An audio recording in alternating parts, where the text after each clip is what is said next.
Good day, ladies and gentlemen, and welcome to the earnings call of Arabian Petroleum Limited. All participants are currently muted. We'll open the floor for questions after the presentation concludes. Please note that the conference is being recorded. We are joined today by Manan Mehta, Director of Arabian Petroleum Limited. I would like to invite Mr. Mehta to provide a brief presentation about the company. Thank you, and over to you, sir. Thanks, Siddhi. Good evening, everyone.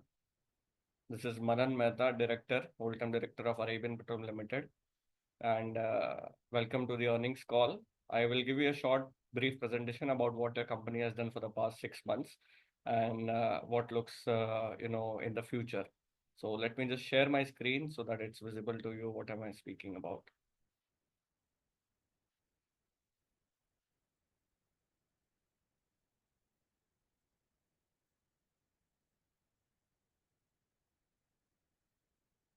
So is the full screen visible, Siddhi?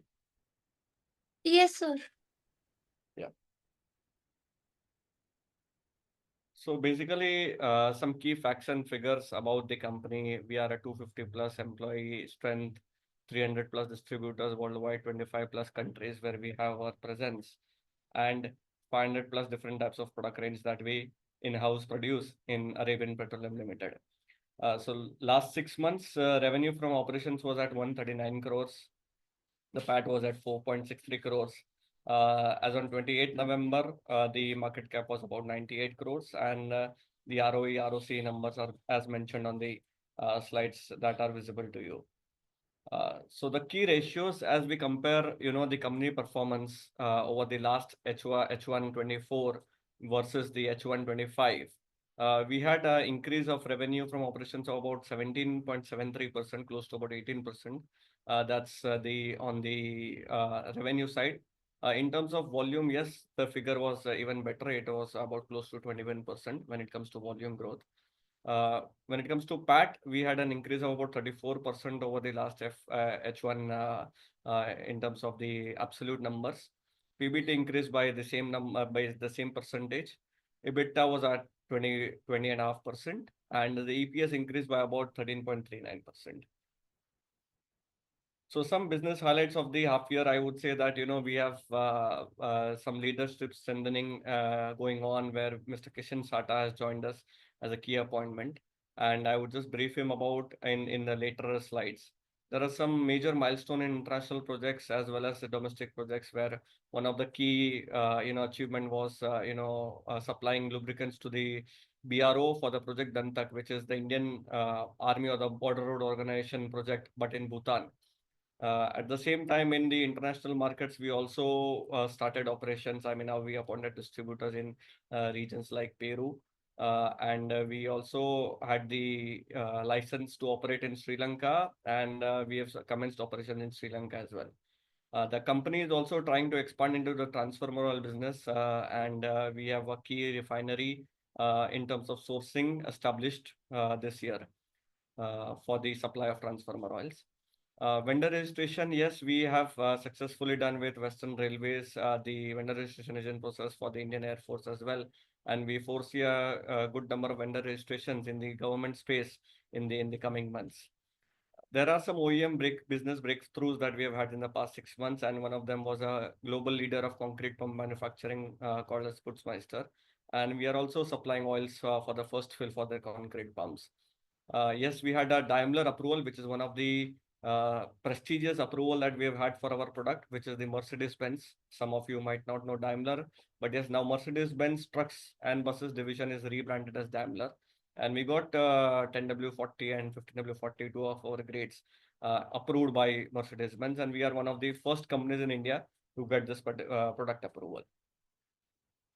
When it comes to the expansion in terms of the infrastructure initiatives, so basically this year our expansion plan is to put up additional space for research and development and laboratory facilities. So over the 2000 square feet approximately space that we have right now, the company plans an additional 900 to 1000 square feet of additional storage and some key equipments which we have been missing so far to put up in our arsenal. The company also has basically an ISO 17025 accredited lab. And we also think of, enlisting these new equipment and new testing facilities to be covered under the scope of NABL. When it comes to some active projects that we have been doing or different new product expansion, the team, our R&D team, has been constantly striving to drive towards innovation and focus on products which are into some niche as well as mass market, but trying to go up the ladder when it comes to satisfying the customer requirements and getting a better margins out of the products that we supply. So some key initiatives that are mentioned on this slide is the peelable type rust preventives that we are developing with a customer called as Bajaj Auto, and they have some specific requirements which we are working for them. Yes, we are developing rust protectors for submersible pump, and in future we also plan to take the toxicity approval for the same, because this goes into the submersible pump and the water industry. Yes, we are also focusing on some esters which would be required for refrigeration compressors. Basically, now the industry is moving towards sustainability, biodegradability, and to achieve these kind of goals for our customers as well as us, we are focusing on these type of lubricants. Also, the company strives to go into some backward integration where we also strive to make certain esters and amides and in-house to bring down our cost of production as well as to explore the booming biodegradable industry in India. There are wire drawing fluids that we are focusing on, and since the wire drawing industry, the cable industry has been doing particularly well in India, we also would want to focus on development of certain fluids for these products. We have a certain line of products already available, but yes, we are expanding a big portfolio in the wire drawing segment as well. So a key recognition that we got this last month is about we were listed by Industry Outlook magazine as one of the top 10 metalworking fluids manufacturers over and above the likes of BPCL or Castrol. So metalworking being one of our strong forte, and our team is constantly driving to make our products better and launch new and new products in the metalworking segment. Yes, in brief about the company, many of you might already know, but just to take you through a glance. Yes, we are APL proudly serves a various network and various sectors with a robust 300 plus dealer distributor network pan India as well as abroad, and we are exporting to countries which are probably not thought of. Like for instance, we are exporting to even Caribbean countries, which is in the Latin and the central part of America, and one of our key export customers is from the Central American markets. So the company has been constantly participating in exhibitions to expand its geographical reach. The last few ones being Apex, which was in USA, that was in the month of October. And last this month, just we have come down from Auto Mechanica in Dubai, where we see a lot of companies who are producers of lubricants participate, since UAE and Dubai being the hub of lubricants. So these are the vision and mission of the company, and we aspire to establish a global presence as a recognized leader in superior quality lubricants. So this is basically the vision, and we also aim to also do the backward integration. And our projects, as mentioned in the previous slides, are I mean stressing on the vision that we carry within the organization. Yes, in terms of mission is to dedicate our resources to manufacture and deliver these exceptional quality lubricants, and technology being one of the forefront of our product lines. So we have a dedicated team who really focuses on the pre and the after sales. That's called as our technical services team, and they basically go into the market. They look for specific applications which the customer is struggling with, and we aim to give them solutions for it. So that's how we have built our brand, and that's how we'll continue to do so in the coming future. A brief timeline about the company: when we started operations, when we were transitioned into a public limited, and what were the key achievements that we did. So all the two factories with the third unit also operational in 2022. Now in 23 we got the ISO 17025 accreditation, and we have got reputed contracts from companies like BML and BHEL. So we got about a 25 crore order from BHEL for a period of 2 years in the last tender that they floated. So about the lubricant market of India, it's close to about 3,000 kilotons approximately, and year on year it grows at about 4%. We command a very small share of this market, which is about 0.8%. So there is enough room for us to grow in the future and enough applications which we aim to satisfy in the future. We have a significant market share in the metalworking space, which being our forte, we have a 3.6% market share, and we're aiming to grow this also close to about 5% in the coming year. So about the manufacturing capacities, yes, we do produce 48,000 KL. We have the capacity to produce 48,000 KL per annum with in-house storage capacity for base oil, that is our raw material, up to 2,000 KL, finished goods up to 1,000 KL. We have a network of warehouses across India. We have about 10 warehouses across India from where we service our customers, and the joint capacity of these warehouses is also close to about 700 KL. All our raw materials, tanks are equipped with automation, SCADA system, and all our reactors are designed separately for different products. So, in brief, we have the required capacities and the required infrastructure to produce the high quality lubricants. When it comes to the lab, yes, we have a lot of test equipments already. I mentioned to you before, and this year we have to integrate advanced instruments like FTIR, ICP, and an as value detector, and many more of them. So this will also help us to strengthen our quality assurance and quality control process. Some of our achievements and certifications, as you can see, we have all the three ISOs, apart from the lab one, that's ISO 17025. We have Volvo, Daimler, Renault, Mac approvals. We have approvals from American Petroleum Institute, which is one of the key, requirements when you are exporting to markets like US and Canada. In terms of the product range, industrial oil being the highest in our portfolio, followed by automotive oils and greases and specialty products. So, just to brief the people out here, what kind of products we are talking about when it comes to industrial, there are different types of applications and spanning all diverse industry base. So, be it cement, be it auto, be it engineering, be it pharma, be it chemical, any kind of industrial applications would require lubricants, and we service most of these applications. Automotive, yes, we have the entire range of product lines which are required for your vehicles, for anything that may come in the future. Uh, we do private labeling for companies like Shell, Varroc, Endurance, Mahindra First Choice. So the oils that they sell typically are manufactured by us. Some of these oils, I would say. Yes, we have a diverse customer base when it comes to government clients. More than 200 plus government companies we have serviced in the past history, and we're exporting to more than about 25 countries, and some of the regions are mentioned here. The industries we serve, as I was mentioning to you before, since we're diversified into a lot of different product range, we don't see a slowdown when it comes to a slowdown in one particular industry, and that's the niche that we want to carry, and that's the idea with which we want to further expand to.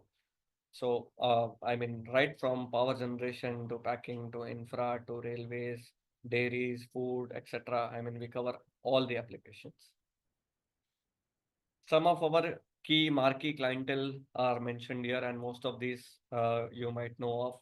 ITC is one customer we cracked this year, and we hope for more business in the coming months. So the focus is also on the infra segment, because in India, infra is also going to boom, and it's already booming, and we want to participate in the ride on the trend that is currently on the infra and the government push and the budget allocations that are happening in the infrastructure space. Yes, as I already told you about, we have different locations where we have our own warehouse, our manufacturing operations. We also we are also planning to have a depot in the south. That's a warehouse in the south in this financial year itself. About the management profile, yes, Manan Mehta, I'm joined by my two brothers, Dharman and Vandan, who are again directors of the company. And our first generation, my father and mother are also actively participating in the company operations. Mr. Heman Mehta is the chairman and the managing director, and Mrs. Darshana Mehta, my mother and his wife, is also engaged in the company operation, and she takes care of the government business. So a very new addition since last 3 months to our management is Mr. Kishan Sata, who is our VP operations. He holds a diverse experience in HR, in sales and marketing, in logistics, in operations and team management. At the last the last the designation that he was having and the last company that he was working was with director of HR at Flipkart. So that's he brings in a lot of value to our company, and streamlining all our processes is what we are looking at. So the total 139 crores we did in the last 6 months, we can attribute it to local and the export markets as 116 and 22 respectively.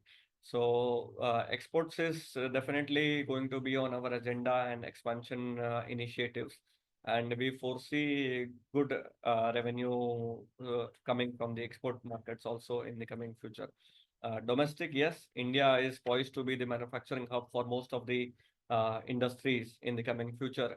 And that's also looked at it. I mean, India is being looked at it very favorably by the global companies to invest. And we would definitely want to participate in the coming years where manufacturing is going to be key in India and lubricants is going to be demanded heavily in India. So some key snapshots of the PNL over the last HY. And yes, what are the percentages that we've increased over the last year? So most of these are available on our website as well as on the NSE platform, and you can always revisit them if you need to. Some key figures of the balance sheet. So one key highlight is that we have reduced our long-term borrowings, and it's almost at the negligible level. By next year, mid-year, we should be almost having nil long-term borrowings when it comes to the term loans and everything. So yes, we have deleveraged our balance sheet also, and significantly the debt has also come down a little bit. Most of our cash flows have gone positive this half HY, and we foresee that I mean the strategy for growth vis-a-vis cash flow management has worked for us, and now we are focusing on better cash flow management in the coming future. So yes, in short, your company has increased sales, increased the EBITDA, increased the PAT, increased and deleveraged the balance sheet, reduce the debt, and with this particular vision, we aim to strive more and give more to our investors and participate in the company's growth story in the future. Thank you very much. I'm happy to take any questions that you may have. Thank you so much, sir. We will now begin the question and answer session. Please raise your hands to ask your question.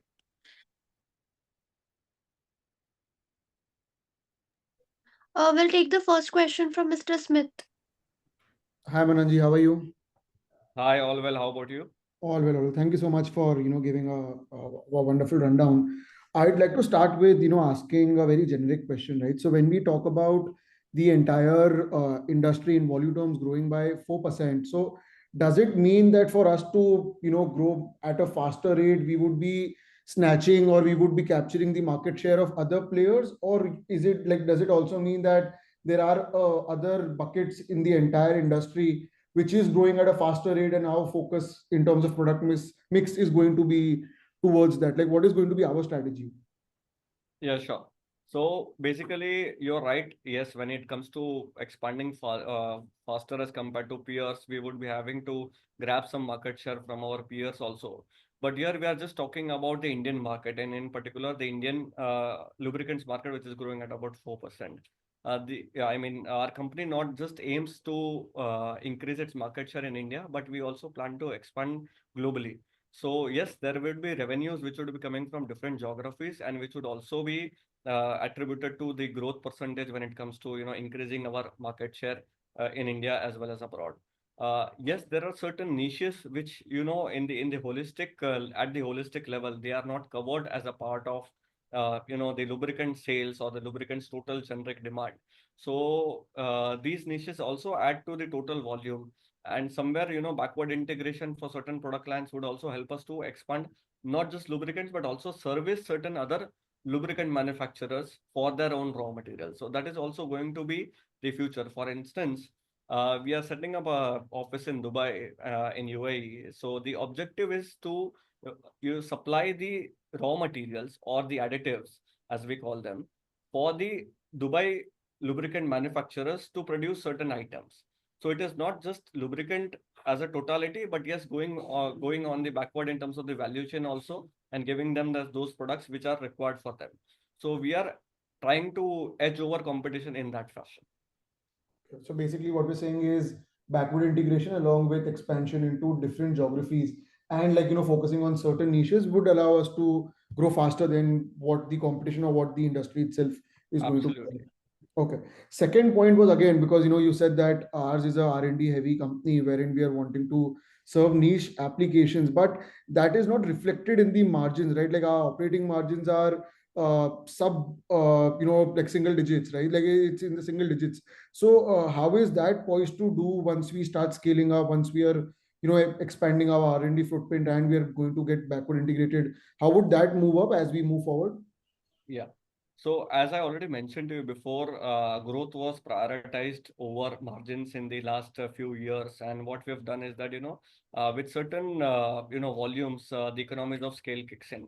So now we are at those volumes where the economics of scales have kicked in and where we, foresee that, the cost of production will go down.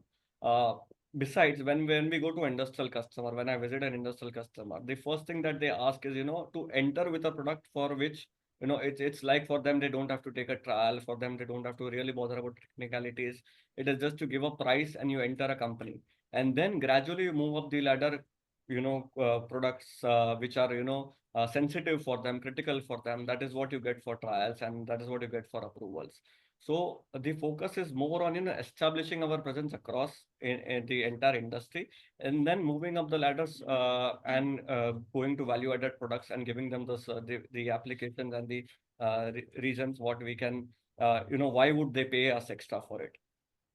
Fair enough. Okay. So solving like niche applications, and as the relation grows older, that is the key for us to expand our margins. Just my last question, right, and then probably again and get back in the queue. Is that there was like I was going through the annual report, and in terms of I was going through the debtor aging report. We have debtors above 4 crores, which have been older than 180 days, right? So are these bad debts, or like what sort of, or like why is it such a high figure? In the balance sheet that we have.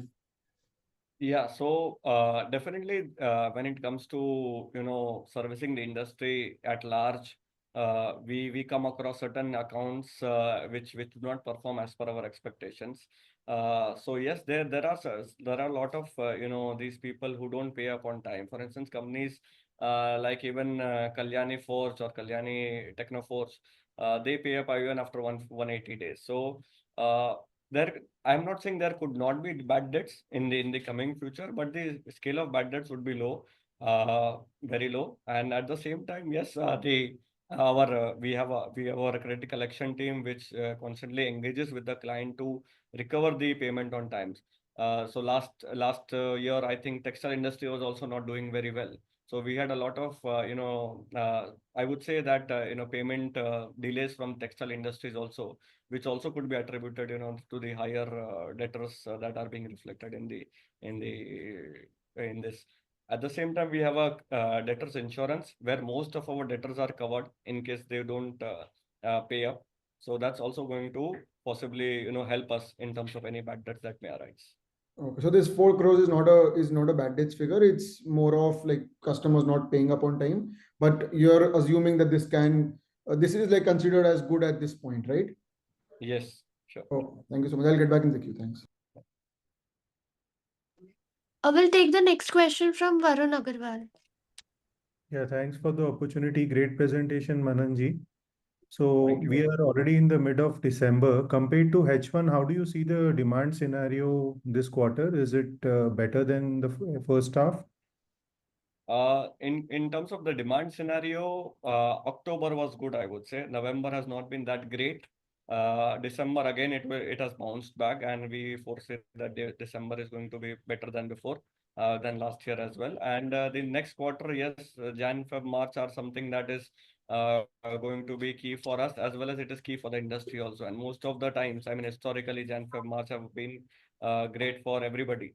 So we see demand, picking up. Yes, there has been a challenge in certain sectors when it comes to payments and the realization of payments not on time, which Smith and we already spoke about. Right. So yes, I mean, we see the demand going to be picked up again. I mean, December has picked up again. November was a little bit slow, and moving forward, we are very optimistic about the next quarter or the last quarter of the financial year. So keeping this optimism about Q4 in mind, what is the revenue we can expect this year? Just a So range would be fine, not an exact number. Uh, maybe I would not be able to put an exact number, but yes, we would say that we would be growing over last year H2 also, and I mean I would not be able to predict a number for now or give a number in this forum as of now, but Right. yes, we see robust demand in the coming future and some sales already planned for December and January as well. So there are our basically our target is to grow at about 20-25% CAGR over the next 3 years, and we think we should be able to achieve that easily. Okay. And how are the raw material prices behaving? Are they impacting our margins or not impacting? So, along with the weaker demand, the prices have fallen this quarter, and that could also help us in strengthening a little bit on our margins because it is cyclical. Okay. And as you know, that whenever the prices fall, we get a little bit of time to pass on these fall in prices to our customers. So, and it looks like till the end of March, the prices are going to be stable or at these levels or may go down, but we don't see any prices which is going to come up unless and until there is geopolitically any kind of adverse things that may happen, which these days happen very frequently. So can't really predict that, but yes, to be honest, I mean it will be lower than as compared to in the first 6 months. Got it. And with respect to our senior leader, which has joined recently, Mr. Kishan Sata. So I just Yeah. saw his profile, which you had discussed. He's from Flipkart from HR. So would Yeah. adding, I mean, what is the rationale behind adding him rather and in comparison to somebody from maybe a larger So petroleum yeah, company? so his last assignment was, he was at Flipkart as a director HR. But Right. if you see his profile very keenly, he started with sales and marketing in Reckitt and Benckiser. So he has the on-ground field experience, on-ground understanding about the products, how we sell to distributors, what is the distributor mentality in general.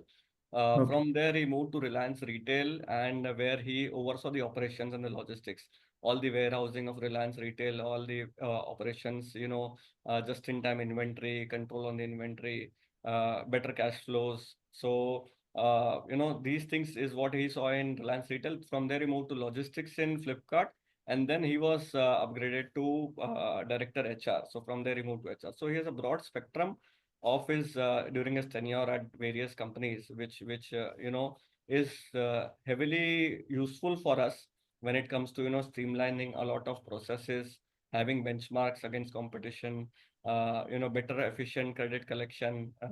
That's what. So he's overseeing most of the operational aspects and leaving us a fair amount of time for business development. So with this idea, we've got him here to oversee the factory and entire operations on a larger scale. And the petty issues can be handled by him, and we get time for business development. So that's the reasonal and the rationale for getting him on board. Got it. Got it. One last question. Any new product launches are we planning in the coming months, which are value-added products per se? Yeah. So in terms of automotive, Zinc 40 and Roar 40 are two products which have been already planned for launches, in one in this month and one in the coming month. And these are premium products with ester technology. And I mean, why we want to develop esters is also because of the better friction modification that it gives to these kind of products, and ultimately better mileage in the for the vehicles. So in the automotive space, these two products have been lined up for the next 2 months. At the same time, in industrial space, we are developing. We have already developed two products which we are planning to introduce in the again in the metalworking segment.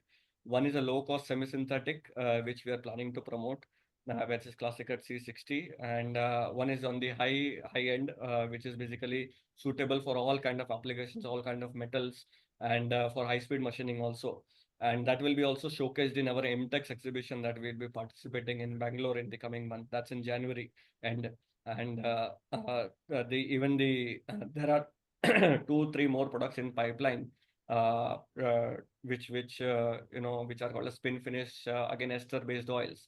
So these are mostly for the textile industry, but then again niche, and most of these products we are trying to develop as an import substitute and not as a local substitute.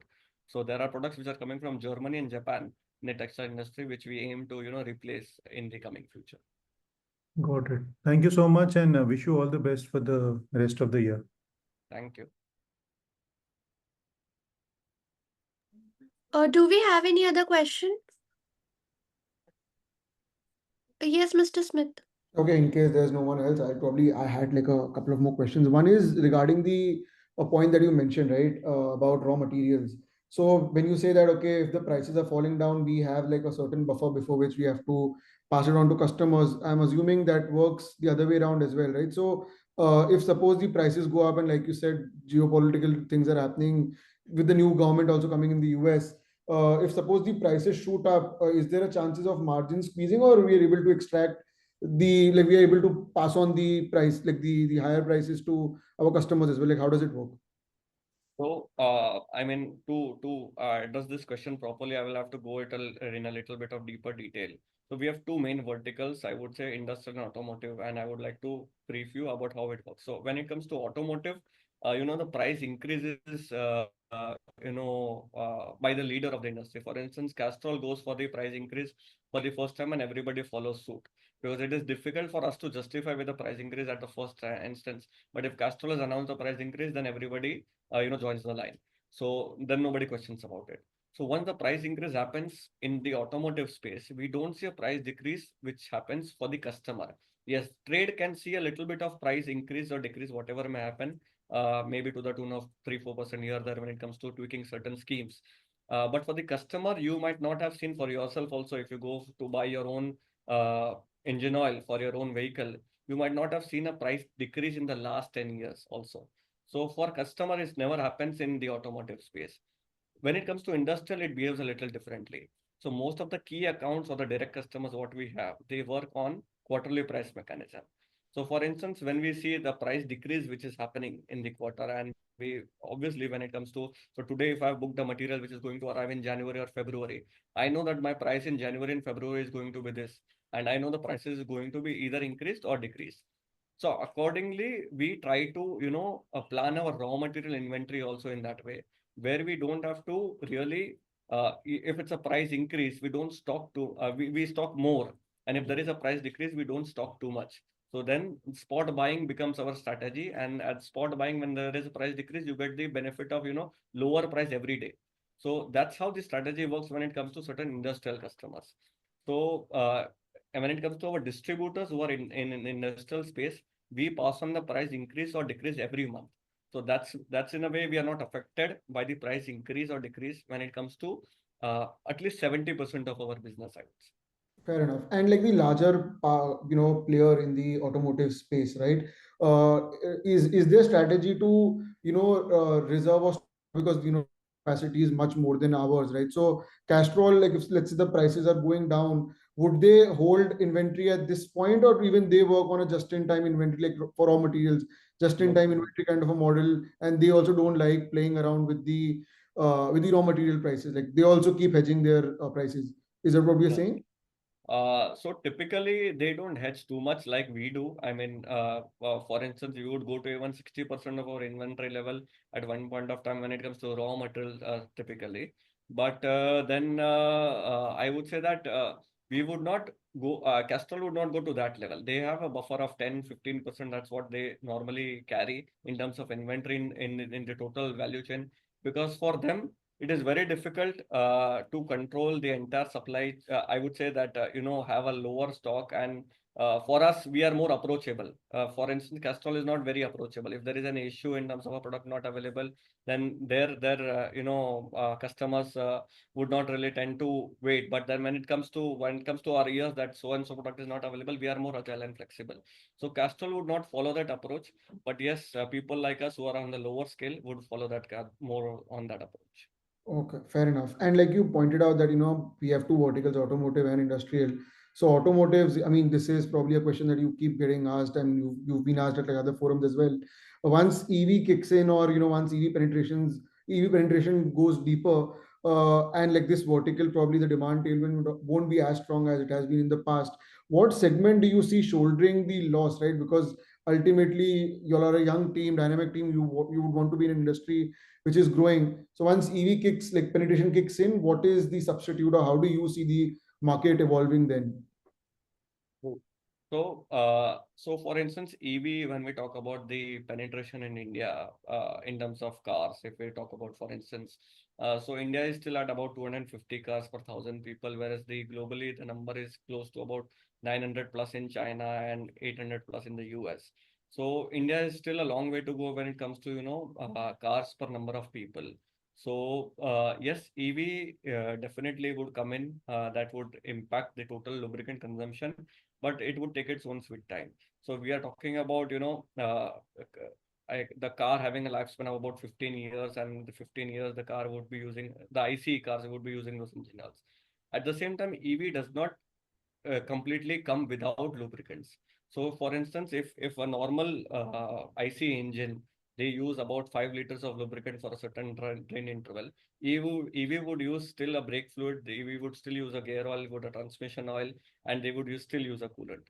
So that would be close to about 25% of the total consumption what we have on the ICE. So lubricants will still be required, but it will be one-fourth of the requirement that would be there when it comes to a normal vehicle.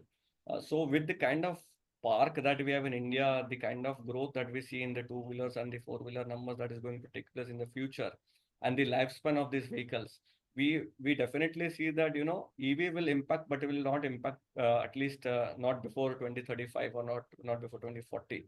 That's what the assumption is. At the same time, the CV and the heavy commercial vehicle segment, when you talk about the off-highway equipments, is still very small in India. Infrastructure is just going to start, peaking up and going to expand from every side. And the off-highway equipments have the maximum consumption of lubricants when it comes to any kind of lubricant. So yes, definitely off-highway is something which we are forcing. So we are also looking at certain more grades of approval from BEML, and the visit has been planned for this month, where BML officials are going to come to us. So the coal fields, the mining areas, these kind of applications, infrastructure would still be using off-highway equipment, which would still be requiring lubricants, and that would be one of the focus, and that would be one of the verticals which will shoulder the effect of EV penetration when it comes to India. So government target is also 30% till 2030. So which looks definitely very, I would say, optimistic. At the same time, that is the automotive side. Industrial is also something which is going to grow phenomenally in India. We being very strong in the metalworking space, engineering, steel, defense, I mean, mining, the equipment manufacturing, pump manufacturing. These are industries which are going to grow, and we foresee a lot of lubricant consumption also, which will happen from the industrial space. So in totality, I don't see any kind of demand which is going to go down for us when we were having such a diverse customer base as well as product lines. Fair enough. And like just my last question, right? You said that, I mean, our company's vision is to grow by 20-25% compounded for the next 3 years. I'm assuming that is in the top line level, right? So, in terms of the margins, can we see the margins also moving up in, let's say, double digits in the subsequent 3 years, or you feel okay because it's a crude based business that we are in, there is a limit to how much margin we can squeeze, right? How does that work? Yeah, we are optimistic on the margins also that it will increase with every year. I would not be able to put a number to it, but then yes, I mean it would be in line with the sales growth that we have, and with the growth in sales, as I mentioned to you, economies of scales kicks in. We have direct sourcing from a lot of refineries in India and abroad, so that also helps in to bring down the the cost of the product. Definitely we see that we will be able to retain and better off our margins in the coming futures. And the focus on development of research-based products, development-based products, where they will also help us to really bring down our cost. Okay. Is there any limit to how much refining margins can a lubricant company have, or it is open-ended? I mean, जितना अच्छा research है उतना ज़्यादा अच्छा margins आप squeeze कर सकते In fact, I would say that Castrol ka is research is very, very minuscule, because most of these automotive formulations are available online. Even if Correct. you want to make a engine oil by yourself, you Hmm. can Google it and take some products, additives here there, and you can make it for yourself. So it is very easy to make an engine oil per se when it comes to when you compare it with an industrial lubricant. So still Castrol is able to garner such kind of margins. When it Hmm. comes to industrial products, the margin can be anything. I mean, if you solve a customer's problem and if you Hmm. eliminate an entire process, like he's doing a process of, the entire application, I mean, the entire steel, I would say, for instance, a steel roll going into a rust preventive oil-based product, then washing it, and then, further there is some plating on it. If you eliminate entire process from, and if you have a product which can solve his problem, and you can command a margin of about 100% also. So it's very, very typical to the product. So our focus is on the latter, like solving, being R&D heavy. And are we recruiting people for that, or the idea is to probably first scale up sales and then move towards hiring more No, technical? so I would say the scale up of sales has already happened over the last few years, and obviously we will be continuing to grow in the coming years. But then yes, now the focus is more on making products which are focused on solving the problems, as well as research heavy products. And that is the reason we have recruited a few people. Yes, some we may not be able to afford at this instance. So we are taking consultancy services from certain doctorates and all who help us, in formulating these kind of products. So as if you might have possibly seen in the presentation, so I and Vandan, my brother, we both are also from a technical background. We are Correct. both chemical engineers, so we understand a bit of chemistry. We understand how products work. We visit customers. We see their pain points, and we also assist our R&D team. Let's work it this way and not this way. So our focus is also there on the research and development part. And we have consultants, like two consultants we onboarded this year, one for industrial and one for automotive, specifically to make certain product lines which we don't have a know-how. Okay, superb. I think happy to be a part of the journey. Just one request, if we can keep this more frequently, right? Like the calls or investor communication. I think it'll be easier also for us to understand what the plans are.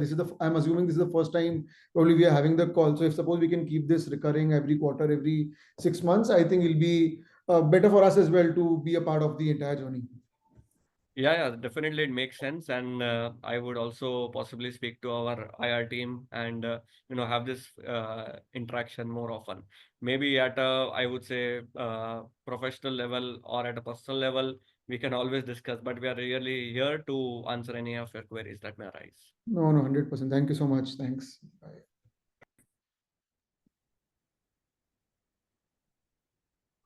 Okay, now I would like to hand over the conference to Mr. Manan Mehta for the closing comments. Yeah, thanks, Siddhi. So, thank you very much, everyone, for joining for this first earnings call that that we have for your company. And although since this being our first earnings call, we may have missed or we may have faltered somewhere. So I apologize for that. And if there is some improvement that you would want to do us from our side, do write to us. My Your communication can be marked on to our IR team, Siddhi and Abhishek and the entire team. And feel free to reach out to us for any of your queries. Thank you once again for joining us and looking forward to be associated with you in this journey of APL. On behalf of Arabian Petroleum Limited, I thank you all for joining us, and you may now disconnect from the meeting. Thank you. Thank you.